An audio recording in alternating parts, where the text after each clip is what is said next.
লালমনিরহাটের দহগ্রাম সীমান্তে বিএসএফ আন্তর্জাতিক আইন লঙ্ঘন করে শূন্য রেখায় কাঁটাতারের ১.৫ কিলোমিটার জায়গায় বেড়া দিয়েছে বিএসএফ। বিএসএফ তার কাটা বেড়া দিয়েছে, বিজিবি জানে না, না জানার পরে এসে বিজিবি যখন খবর শুনছে তখন বিজিবি এসে অবস্থান করছে। বেড়া নির্মাণ কেন্দ্র করে দুই দেশের মধ্যে উত্তেজনা বিরাজ করার ৩ দিন পর বর্তমানে পরিস্থিতি স্বাভাবিক রয়েছে। এই ঘটনায় এলাকাবাসীর মধ্যে এখনও আতঙ্ক কাটেনি। অপরদিকে বাংলাদেশিদের বিভিন্ন কাজে বাধা প্রদান করছেন ভারতীয় বিএসএফ।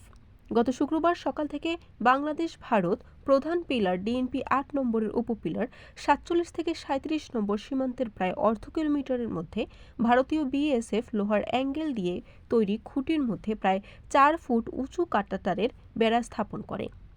শূন্য রেখায় ১৫০ গজের শেষ অংশে স্থানীয়রা এসব স্থাপন করতে দেখে বিজেপিকে খবর দেয়। পরে বিজেপি ও সাধারণ মানুষ বাধা দিলে বিএসএফ কাজ বন্ধ করে রেখে চলে যায়। এরপর শুরু হয় বিজিবি বিএসএফ এর মধ্যে উত্তেজনা।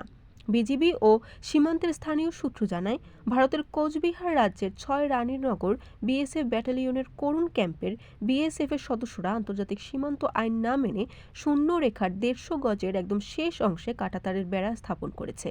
কিন্তু এখানে শূন্য রেখায় দিয়েছে।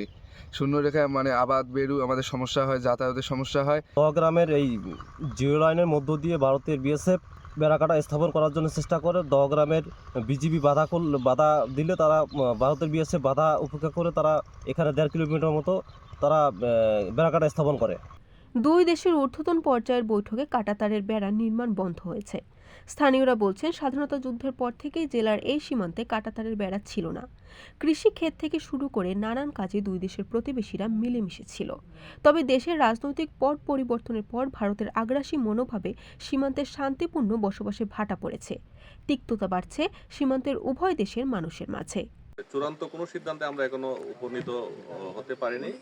কারণ হচ্ছে যে গতকালকে বিএসএফ এর তার কাটার বেড়া দেওয়াকে কেন্দ্র করে যে উত্তেজনাটা ছিল, এটা গতকাল বিকাল থেকেই স্বাভাবিক পর্যায়ে আছে।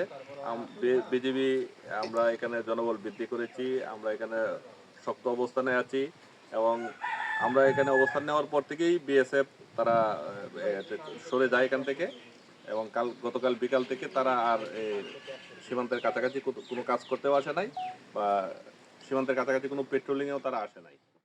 Barishal dot news.